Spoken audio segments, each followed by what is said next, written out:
ঢেকে গেছে যুক্তরাষ্ট্রের নিউ ইয়র্ক। শীতকালীন ঝড় ডেভিনের কারণে অতিরিক্ত তুষারপাতে দুর্বিষহ হয়ে উঠেছে নিউ ইয়র্ক সিটির জনজীবন।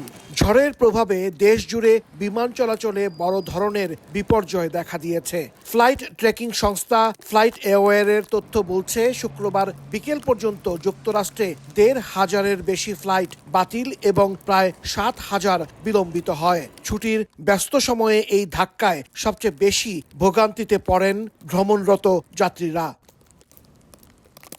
যুক্তরাষ্ট্রের ন্যাশনাল ওয়েদার সার্ভিস সতর্ক করে জানিয়েছে ৪ কোটির বেশি মানুষ শীতকালীন ঝড়ের সতর্কতার আওতায় ছিলেন। নিউ ইয়র্ক সিটিতে সর্বোচ্চ ৮ ইঞ্চির বেশি তুষারপাত হয়েছে, যা আরও বাড়তে পারে বলে জানানো হয়েছে।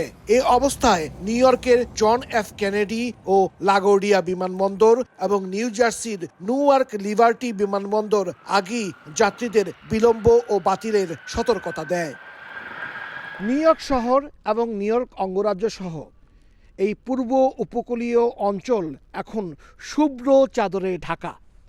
২০২২ সালের পরে এত পরিমাণে তুষারপাত আর কখনো হয়নি, এটি যুক্তরাষ্ট্রের আবহাওয়া অফিস বলছে।